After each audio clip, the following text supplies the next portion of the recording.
Okay, so I do want to kind of review what we need to be doing on these quizzes that are theorist quizzes. And I don't believe in memorizing, so you'll find that most of my assessments are application based, which means you can't just go on at 5 of midnight and be like, da, da, da, da, da, da, da, da, hope for the best. You have to have done the content. Well, you need to have read all the Vygotsky information. And then these are scenarios provided in our textbook, which is why I love this textbook. All these classes in this textbook are really best practice. I am not trying to trick you and be like, ooh, what's wrong with this approach? It's really how does this scenario represent Vygotsky or whatever theorist we're going to be working on. So I'm going to read each scenario and kind of talk about it and just talk about my expectations so that hopefully we all get this done on the first try. It would be great. Why am I waiting this long to do this? I don't know. Anyway, How We Take Care of Baby is on page 19. This is in this book. All our theorists, but well, most of our theorist work is out of that. It only has one woman in there. So guess what? I got a supplement because it needs more women, obviously. So we will do Montessori and Vivian Paley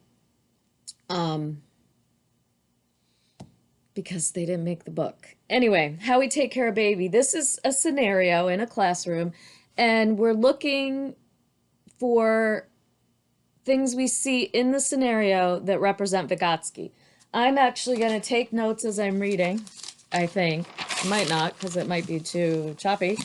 But if it was me and I was reading it, I would maybe either write little notes or I would underline. I would have my Vygotsky content map because that's going to help me. You realize when I say I want you to see how this scenario emulates it, I want to be able to tell that you can take the proponents or the different aspects of Vygotsky's theories around children and apply them to each scenario. So, okay, how we take care of baby, the social context of learning. So I know this is going to be related socially, but also learning. So it could involve all of the 4 areas that I asked you to take notes on. There are many new baby siblings in the program, and the children are very curious about how various families take care of babies. The children have noticed that when parents drop off the babies, they carry them in their arms or use different slings and kangaroo carriers. The children have also been observing how teacher Crystal feeds the babies every day and they spend time imitating her. They ask many questions, and their curiosity engages them in a small group investigation about baby carriers as well as the feeding and carrying of babies. To respond to the children's interest, the teachers collect a variety of baby carriers and place them in the environment. They make sure to include certain types of carriers used by the families in their program, such as rebozos, Mai Tai wraps, and slings. The teachers also place in the environment photos and books representing families in the program caring for infants. They place baby bottles in the dramatic play area and incorporate more blankets for the babies to use. The children feed the dolls and then rock and sing them to sleep.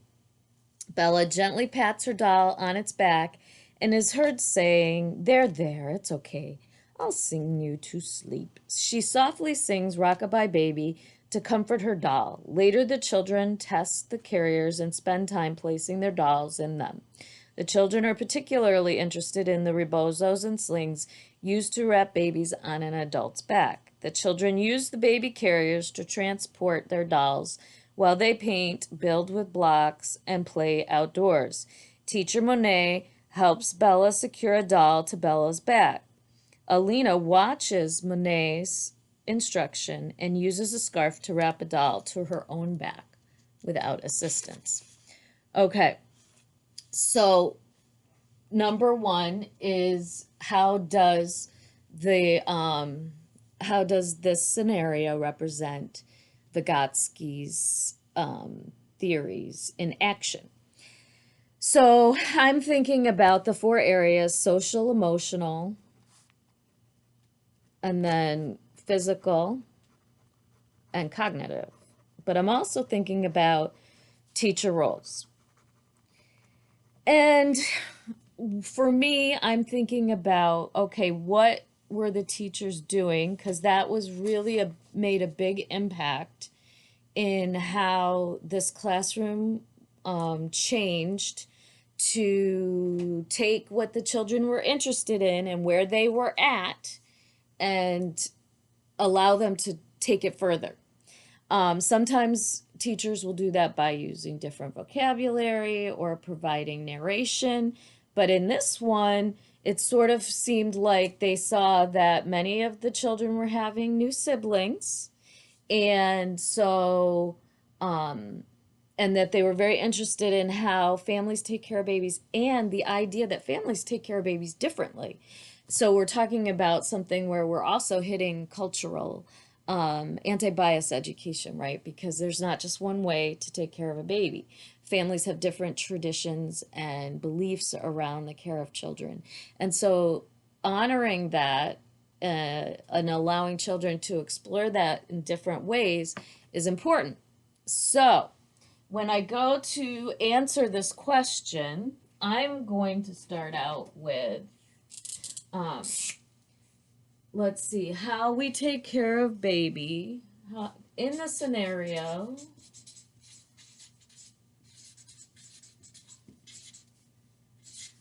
how we take care of baby.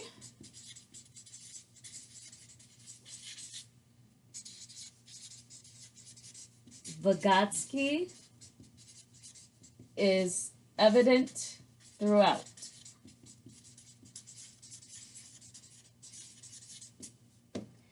Teachers assess where the children are. Teachers assess through observation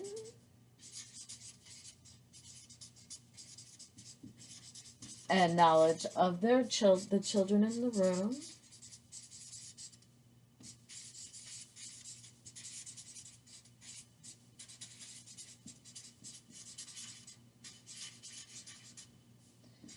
Where what children are interested in.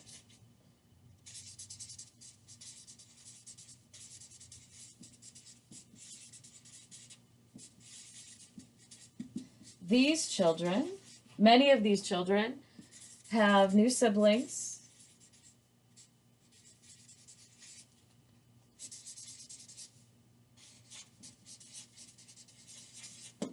Utilizing the zone of proximal development.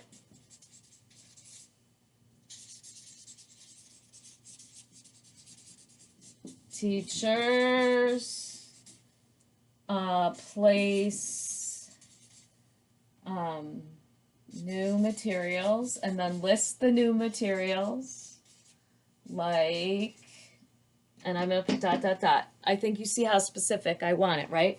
So children have new siblings. The teachers utilize the zone of proximal development, utilizing, I'm not super strict on grammar, so don't worry about that. Utilizing the zone of proximal development, teachers place new materials like the different carriers. I would use the names. I want to know you read it and you understand how this all relates, right? Now, zone of proximal development is only one thing, right? So how do they also develop social, emotional, and the different physical, cognitive, right? So how are we scaffolding? How are the children? One of the big differences I see that teachers are allowing the children to do is they're pretending throughout the day. Children aren't only allowed to play with dolls during the 20 minutes of center time in home living. Children are allowed to pretend that they're caring for babies all day long in the different areas, okay? And there's a lot of reasons that's really important. We're going to read a lot about pretend play and how important that is in the development of children, especially cognitively, because it's a precursor for emergent literacy, to be able to represent symbolically, to pretend like that a doll is a baby, is something that needs to be happening before you can know that a doll can represent a baby, a letter can represent, lines can represent a letter can represent, those lines can represent a letter that represents sounds that put together make words. So big jump, but super important. So Vygotsky does talk about development, cognitive development, and pretend play. Some of the theorists are going to talk about it more than others. So in this one, you want to make sure that you go through very thoroughly and see if you can kind of hit on each area. In terms of the physical development, I mean, I guess there's not always in this one something specific, right? It's more, but they do get to physically play with the doll all day long. They get to take it outside. They get to take it, to the different parts of the day. The other piece I'm thinking about in this scenario is how the knowledgeable other, because Vygotsky has a lot of belief in the idea of the knowledgeable other and the social context of learning. And so you would want to also talk about, it's not always the teacher, right, showing, it's that they are learning together. One of the examples is that a child is watching the teacher put it on somebody, and then somebody helps another child, or the child puts it on by themselves. That is important in terms of Vygotsky, because he believes that we are more likely to learn more by learning together. So he would not, he wants people to talk and to experience and to play together. And he believes that that the potential to learn can't be really, you shouldn't limit it on these ranges that we will explore for different age groups, because when we all work together and learn from each other, we can't tell how much each child could learn or each person can learn. We can help people kind of push those ranges that are there to guide our understanding of children, but they shouldn't limit what we provide children the opportunity to explore if their curiosity demonstrates that they want to explore that. So hopefully that helps. Let's go to the second one. So Vygotsky, that was page 19. I'm not going to write them all out, but I wanted you to kind of get an idea. And that one is obviously not thorough. I wanted you to have an idea of where that's going. So, okay, then it goes from 19 to 52. So I don't have the test up to check that I'm going in order, so let's hope I am. But make sure you go by order on the actual assignment, okay? So on page 52, they took my room away. This is about transitioning relationships. I will show you that in part 2, so part 1, what we just read that scenario from, is a general overview of Vygotsky. So that scenario really should have all the different components. Now then we're going to part 2, which is really social emotional, which is kind of the top part of our content map. And we will see if we feel like all of the elements are there. I suspect they probably are, but we'll see. The focus on choosing this scenario is definitely in the social emotional range. That's why they chose it. So it's time for Lorenzo to start kindergarten. He will no longer be attending Crystal's Creative Kids. It's a time of transition for Lorenzo's family, including his younger brother, Kanoa, who is 4. Kanoa is now the big boy at the program, and he is quite proud that it is his school that he no longer has to share with Lorenzo. Kanoa, I'll get it by the end of this video, is outgoing and interacts with all the children. He takes a leadership role in different activities and thrives in this new role. I do see some things in there that sort of remind me of social stuff in their description of Kanoa. While 4-year-old Kanoa assumes his new role at the program, things are different at home. Kanoa and Lorenzo have a new baby sister. This means that Kanoa is no longer the youngest. He has to give up his bedroom and his former nursery furniture to his little sister, and he is not happy about it. The following conversation occurred one morning at the program upon Kanoa's arrival. Kanoa, in a loud voice, "They took my room away and they painted it pink." Crystal, "I'm sorry, Kai. I know that there are things that here that are yours. Let's go find them. I want my room back and I don't want it pink. This is now your big school, so let's have an area that is Kai's area. Where do you want to set that space?" "Right here with a blanket and pillow so I can rest." Kanoya, yeah. Selects a space, and the teachers proceed to use a blanket to cover a table, creating a space underneath the table that gives him some privacy. It looks like a quiet room for him to rest. Kanoa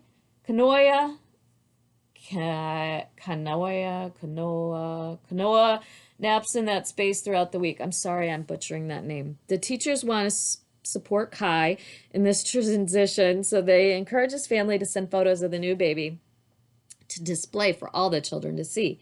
The families make sure to include photos of Lorenzo and Kai holding the baby so Kai can see himself as an important member of the family. The teachers also want to offer opportunities for Kai to express his feelings, so they create a space with a changing table, a crib, and a shelf with a variety of items that the children can use with the baby dolls. This new space is a similar model to the changing table used to change the diapers of the infants who attend the program.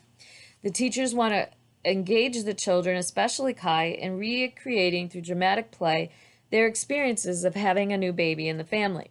The teachers place the family photos on the wall above the changing table and model caregiving routines on the infants and toddlers in the program. The children pretend to take care of the baby dolls. They change the dolls' diapers, bathe them, and get them ready for naps. Both boys and girls participate in this type of play.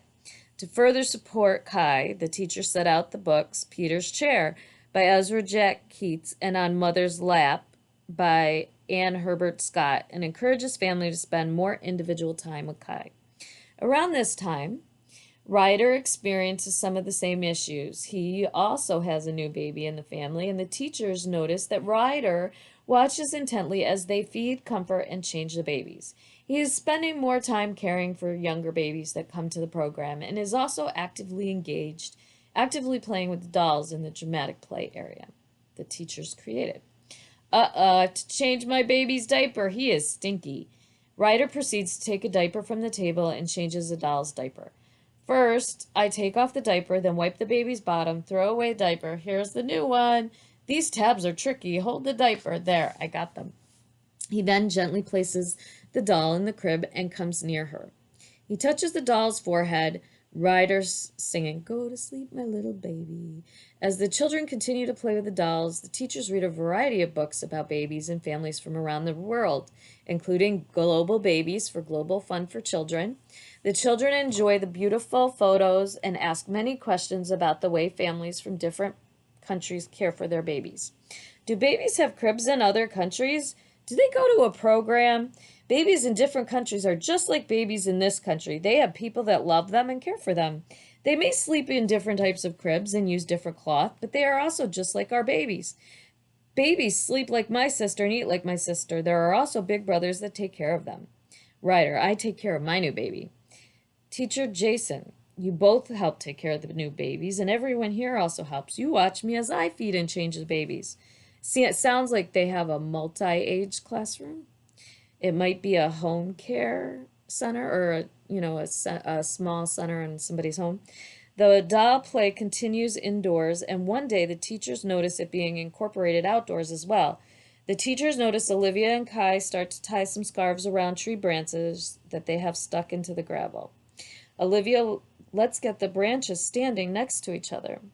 I will put more gravel to hold. Let's tie the big scarf here. She proceeds to tie the scarf around the first branch. Kai, pointing to another branch, I want one here lower, but I can't do it. I'll use the yellow scarf as shade and show you how. Let's bring the baby. Yes, the baby is in the hammock. She can sleep in the shade. Shh, she's sleeping. The children build the hammock that they saw in the book about babies from around the world.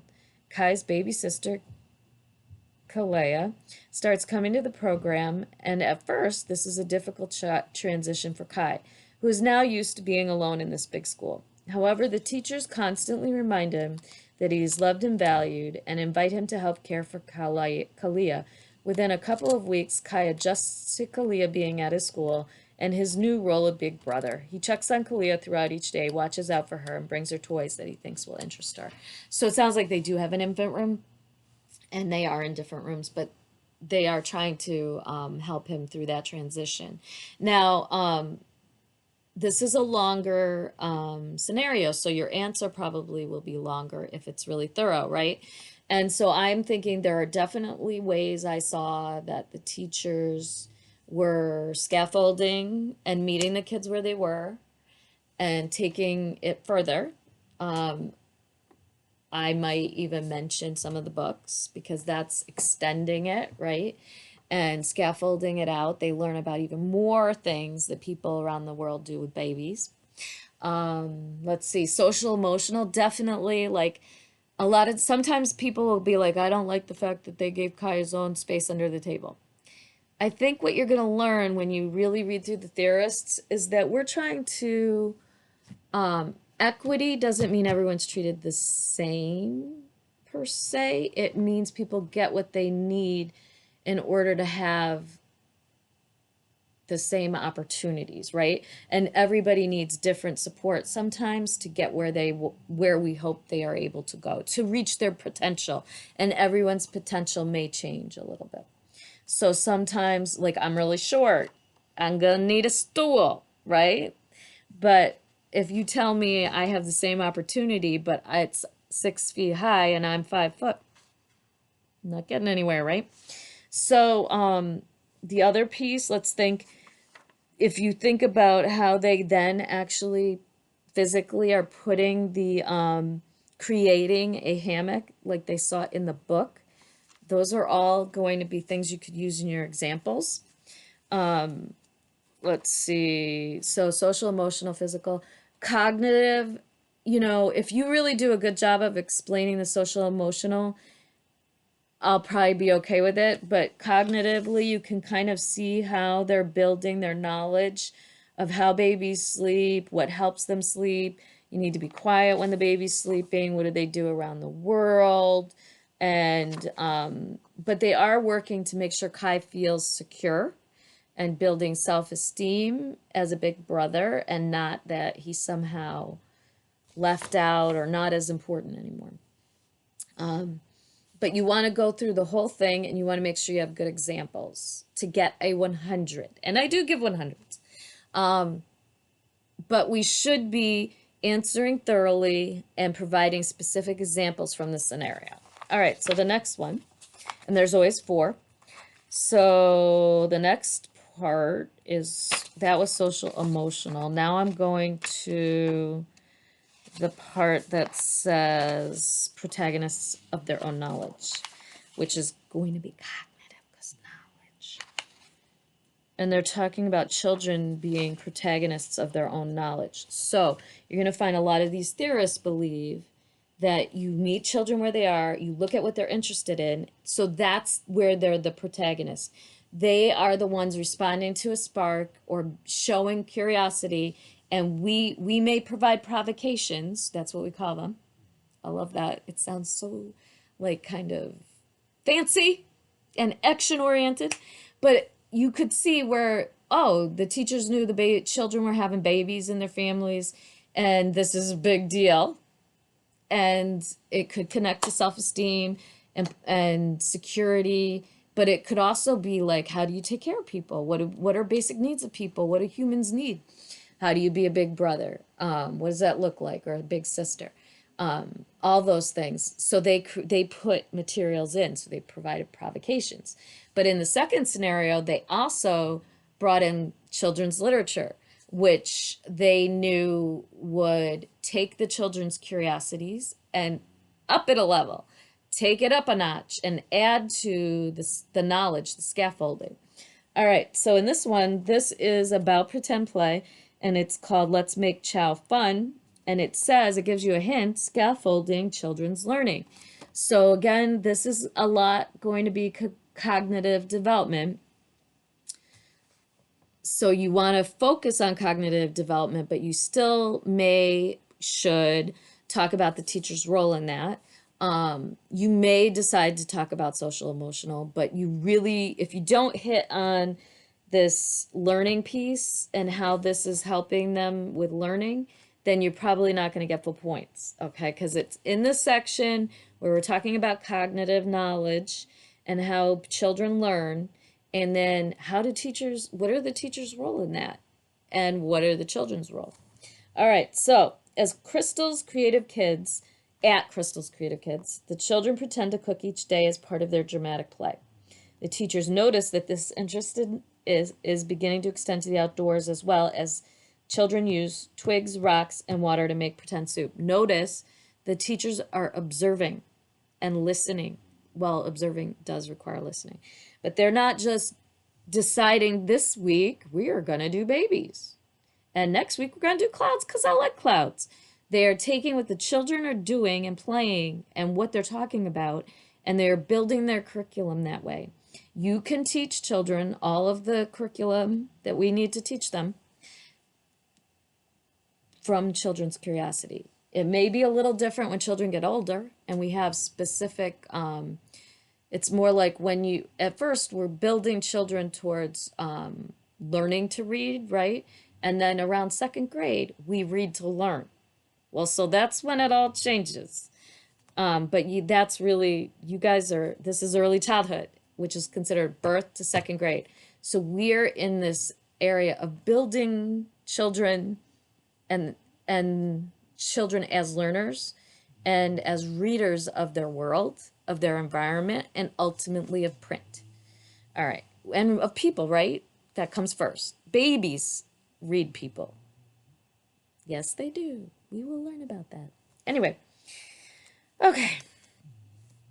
The teachers start to reflect on the types of tools the children use and how they slowly enhance this experience for them. So reflection is a part of their actions as a teacher. A practicum student, they don't just show up at 7:30 and leave at 3 and never think about it again. Somewhere there's a reflection piece. A practicum student comes up with the idea to provoke the children's thinking, provocation, by introducing real cooking tools into the environment. Their hope is to give children opportunities to learn how to work with tools and recognize the type of tool they need for each cooking task. They also want to support the children's multiple interests and bring the frustration level down by providing authentic tools and materials that actually work. So no more of those plastic tools in the kitchen. Montessori, who we'll learn about soon, really is into authentic tools. Apparently, maybe Vygotsky is, I don't know. In addition, the children will enhance their knowledge by cooking with real tools. Teachers Crystal and Dolores place a variety of tools in different areas of the environment, including wooden spoons, measuring cups of different sizes, spatulas, bowls, and potato mashers. The teachers are delighted with the children's immediate interaction with the tools placed in the dramatic area. Children pretend to cook different dishes. A small group investigation unfolds based on the children's interest. Let's make chow fun. What do you need to make chow fun? I need a big spoon. No, you need chopsticks. I haven't made or eaten chow fun before. Do chopsticks work better than a spoon? My grandma makes chow fun for me. I think they're talking about chow. I don't know if it's really chow fun or if that's what they heard. She stirs meat, vegetables, and noodles. Olivia pretends to stir ingredients. The noodles are yummy. You eat them like this. And Olivia imitates holding the chopsticks between her fingers and bringing it to her mouth and making a slurping sound. I've had chow fun at the restaurant. They give you chopsticks to eat it. Sammy stirs her imaginary chow fun with a spoon. John pretends to fill measuring cups and pours the make-believe substance into the chow fun. Bella joins in the chow fun making. I am making fish for my mommy. During their daily meeting, the teachers reflect on how to enhance the children's interest in pretending to cook familiar food. They marvel at the wide variety of food that is described and the children's thoughts on how to make it. They are curious about Olivia's understanding that different tools such as chopsticks works better for preparing and eating certain foods. They discuss the children's experience with chow fun and restaurants and decide to add relevant items such as chopsticks, placemats, guest checks for taking dinner orders to extend the children's knowledge of food preparation and restaurant dining. The next day, Sammy goes to the dramatic play area and notices placemats and yarn noodles. She puts the noodles in a bowl. I'm going to make more chow fun. She uses a wooden spoon to stir the mixture. I need salt and pepper. She goes over to the cabinet and gets the salt and pepper shakers and sprinkles a generous amount on the noodles. You need eggs. Bella hands 2 plastic eggs to Sammy, who pretends to crack them into the bowl. Bella sets the table with placemats and a plant centerpiece in preparation for dining guests. Ryder and John come to the table. What are you doing, guys? Cooking again? We're making chow fun. If you want some, you have to sit down. Now, how many would you like? Bella carefully records Ryder's request on her order form and then brings bowls of chow fun back to the table. The boys work on mastering the use of chopsticks as they pretend to eat the noodles. Olivia demonstrates how to use these tools. This kind of play continues for a number of days, and the teachers decide to make real chow fun with the children for lunch. They research the difference between chow fun and chow mein and ask Sammy's mom to make a picture recipe. The children read the pictures as they follow the recipe and mix all the sauces. Our chow fun is going to be good. John, would you like to take the recipe home so your parents can make it for you? John nods his head yes. Well, we can also make our own cookbooks, so you have the recipe. During lunch, the children taste, that was the teacher that said that, by the way, the chow fun and comment on its salty flavor. We did not add salt to our chow fun. How do you think it got salty? I think it was the brown stuff we added. You mean the soy sauce or the oyster sauce? Should we try each to see if one is salty? Sauces and spices make our food taste delicious. Ryder, who's been quietly eating his noodles, these noodles are bigger than spaghetti. They're softer too. I like spaghetti, but pizza is best. An animated conversation follows as children share their experience with pizza and spaghetti. Dolores decides to enhance the children's interest in spices used to cook, as well as their familiarity with pizza. She sets up a variety of dried herbs with grinding rocks and bread dough with tools for pizza making as provocations. She adds cookbooks to the environment and also prepares paper recipe books for the children to record recipes. As children walk into the classroom the next day, they notice there's a different smell in the air. John walks into the center and runs over to the dramatic area, and he picks up a dried basil leaf and smells it. This smells like pizza. No, it smells like spaghetti. John grasps one of the rocks to use as a pestle for crushing spices. He twists it from side to side hard against the wooden cutting board, grinding basil and oregano. The room begins to fill with a pleasant aroma. Younger Bella comes over to John. You do it like this, and he models to Bella how to crush the herbs. Be careful, Bella, so you don't hurt your fingers. It smells good. What's that? She points to a table with a ball of dough and cooking utensils. Go over and see. Crystal says. She's the teacher. Crystal, look, this smells like pizza. I'm going to make pizza. Sammy puts on an apron and a chef's hat.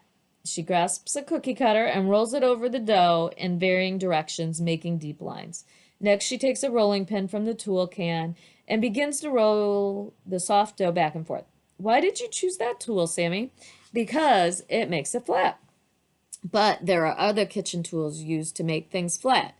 Even your hand can be a tool to make it flat. No, silly, this is the way you make pizza, like this.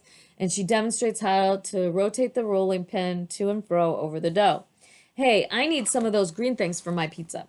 They're called herbs or spices. I need spice. John brings over a cup of freshly ground herbs. Here you go. And Sammy sprinkles the herbs over her pizza dough.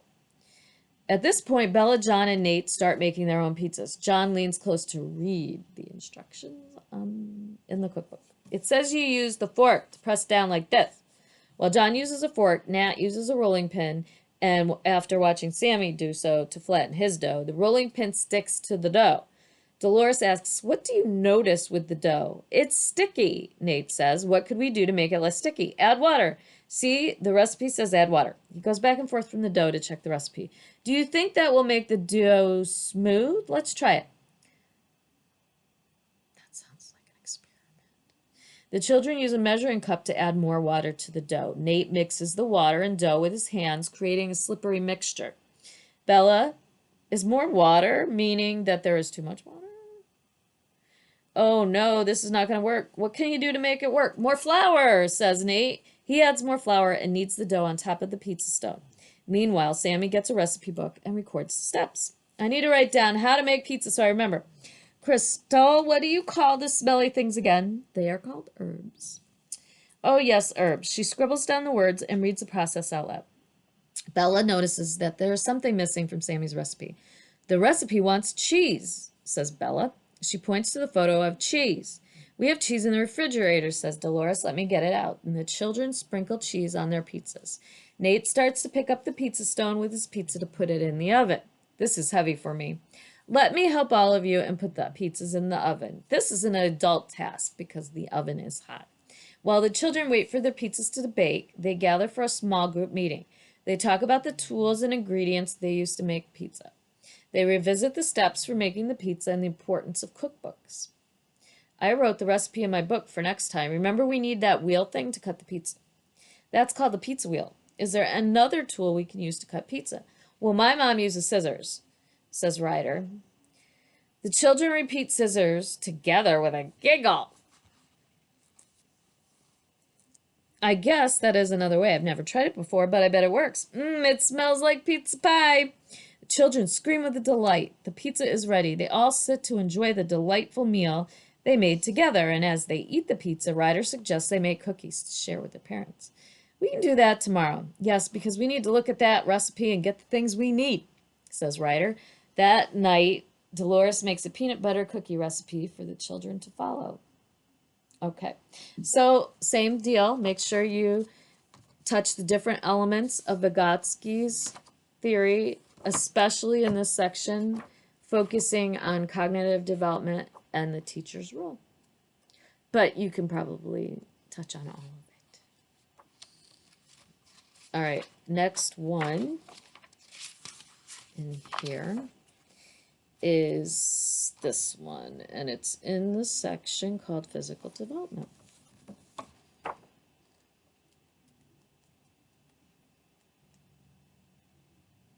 feel like I missed one. All right, my feet can't touch the ground. All right. Play that promotes physical development. It's Monday morning and the children arrive at Crystal's Creative Kids. After their weekend at home, they dash outdoors to discover large tree trunks scattered around the yard, a product of the efforts of teachers Crystal and Jason the day before. The two teachers often spend their weekends creating new and interesting provocations for the children.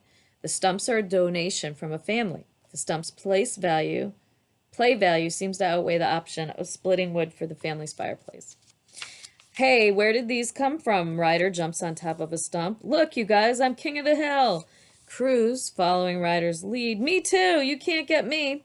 Sammy, Alex, Kai, and Alina climb on top of stumps as well. A gleeful game of jumping from stump to stump is invented. The gaps between each stump are wide, but the children persist in their efforts to successfully leap over the spaces. Differing strategies are used to make it from one stump to the next. John springs forward with his left leg and leaps across the space, landing on the stump first with his left foot, followed by his right. Ryder bends his knee and pushes securely off the stump. His feet leave the stump simultaneously, and he accurately stands on the next stump. Rules seem to be developing. Cruz, you can only have one person on a stump at a time.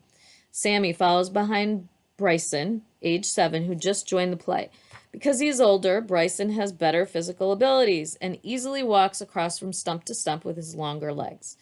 Sammy, you've got to balance like this. Bryson shows Sammy how to place her arms out to the sides of her body to gain stability. She gazes at his body movements, and as she approaches the edge of the stump, she jumps across the gap, placing her arms out to steady herself. Bryson, way to go, Sammy! Bella and Kai seem uncertain about jumping from one stump to the other. Cruz, who's older, wraps his arms around their shoulders and provides support. Try it, Bella. Wait for Alex. Then it's your turn. You go like this. Cruz demonstrates how to jump across. Come on, Bella, you can do it. I'm scared. It's okay, I'll catch you. Bella takes a deep breath and thrusts herself forward. She holds her breath while airborne and lands on the stump, and Cruz grabs her. You did it, Bella, you did it. Bella smiles a wide grin. Now it's your turn, Kai. Kai takes a trial jump in place, throws his arms forward and back, then takes off from his stump. He lands on both feet or the next stump. Cruz, attaboy, Kai. I knew you could do it. The jumping continues over the next few days until Ryder intentionally falls onto the dirt and pretends to be hurt. Watch out, danger, there's lava over here, help me. John grasps Ryder's outstretched hand and pulls him to safety. That was close. The game changes, and the children now pretend to jump over flowing hot lava. Jason smiles as he remembers jumping from couch to couch over hot lava on his family's living room as a child. That night, Jason adds wooden planks to the tree stump area. The next day, Sammy adds a new element to their game. She takes a wooden plank and maneuvers it upright. She places one plank end on one tree stump and the other end on another tree stump, horizontally. She makes sure the plank is secure and then carefully walks across them. John, JD, Cruz, and Ryder join Sammy in placing boards from one stump to the next. Ryder, we've got to connect these stumps so our feet don't touch the ground. John, like this? Then what do I do? Yeah, that's right. We don't want any space. Remember, there's lava there. It will kill us if we fall in. Once the boards are in place, children excitedly challenge their bodies as they avoid the dangerous lava. They gain confidence in their physical skills by leaping and running. Even Duke, the dog, joins in the play as a lava monster. The children's sense of power and adventure increases as they take risks and challenge themselves to gain confidence. All right, so I know there's one more, and I just have to figure out where it was. How children's play improves learning. So we kind of went out of order, but you guys are smart. You can handle it. It's on page 105. So obviously with the, actually that's the one we did read. Ha ha ha.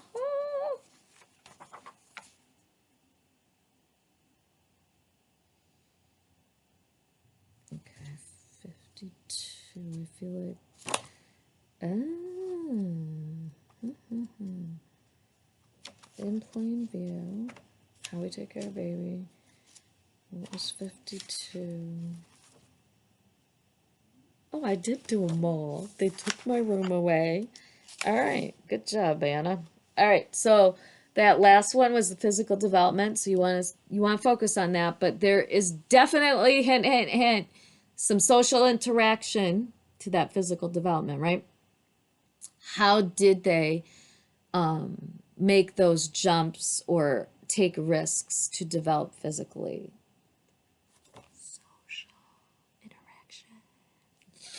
All right, so answers are probably short paragraphs. They are incomplete sentences. They connect the scenario details to specifics of Vygotsky's theory that you have most likely, if you follow directions, put on your content map. And even if you think you're saying something super obvious, say it anyway. It's usually better. All right. So, and you don't have to have 20 examples. Just try to be, be thorough. Make sure if you're talking about physical development and how that's done, through, there's all sorts of things in there. The teacher's role in provocations and scaffolding, how the children helped each other, the knowledgeable other, the pretend play, all of those pieces really impact the physical development.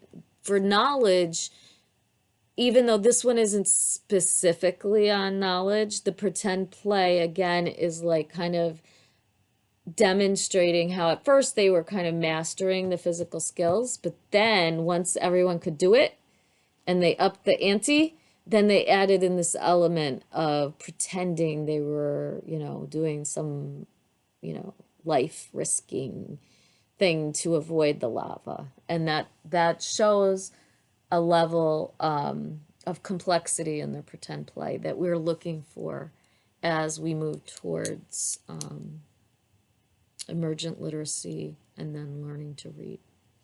All right, I look forward to reading your quiz. Hope this helps.